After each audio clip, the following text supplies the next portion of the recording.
നമസ്കാരം, ഞാൻ രഞ്ജിത്ത്. നിങ്ങൾക്ക് നല്ലൊരു ലിസണർ ആകാൻ സാധിക്കുമോ? എങ്കിൽ നിങ്ങൾ ഈ പറയുന്ന പരാതികളെല്ലാം പതിയെ പതിയെ ഇല്ലാണ്ടായിക്കോളും. പല ഹസ്ബൻഡ് പറയുന്ന ഒരു പരാതിയാണ്, എൻ്റെ വൈഫിന് കൂടുതൽ പ്രാധാന്യം ഇപ്പോൾ ഫ്രണ്ട്സിനാണ്, അവരുടെ കൂടെയാണ് കൂടുതൽ സംസാരിക്കുന്നത്, അവർക്കാണ് കൂടുതൽ ടൈം സ്പെൻഡ് ചെയ്യുന്നത്, തന്നെക്കാട്ടി ക്വാളിറ്റി ടൈം അവിടെ കൊടുക്കുന്നു.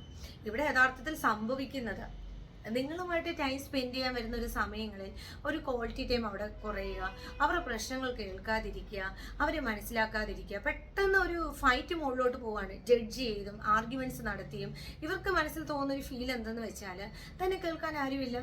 സോ ഇവർ ഫ്രണ്ട്സിലോട്ട് കൂടുതൽ കൂടുതൽ കമ്മ്യൂണിക്കേഷൻ നടക്കും. ഈ ഫ്രണ്ട്സ് ആകട്ടെ ഇവരുടെ പ്രശ്നങ്ങൾ മാത്രം ഫോക്കസ് ചെയ്യും. വളരെ ഒരു നല്ല ലിസണർ പോലെ കേട്ടിട്ട് വളരെ സാവകാശം ഇവർക്ക് ഒരു സൊല്യൂഷനൊക്കെ കൊടുത്ത് കാര്യങ്ങൾ സോൾവ് ആക്കി പോകും. അപ്പോൾ ഇവരുടെ മനസ്സിനകത്ത് തൻ്റെ പാർട്ണറെ ഒരു കംഫർട്ട് സോൺ അവിടെ ക്രിയേറ്റ് ചെയ്യും.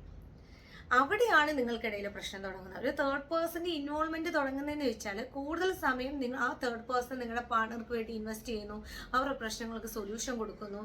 അപ്പം ആ ഒരു കാര്യം നിങ്ങൾ പ്രോപ്പറായിട്ട് കൊടുക്കുകയാണെങ്കിൽ, ഒരു കമ്മ്യൂണിക്കേഷൻ കൊടുക്കുകയാണെങ്കിൽ, കൂടെ നിൽക്കുകയാണെങ്കിൽ, നല്ലൊരു ലിസണർ ആകുകയാണെങ്കിൽ പല പ്രശ്നങ്ങൾ അല്ലെങ്കിൽ ഒരു തേർഡ് പേഴ്സന്റെ ഇൻവോൾവ്മെന്റ് കുറച്ച് കൊണ്ടുവരാൻ നമുക്ക് സാധിക്കുന്നതാണ്.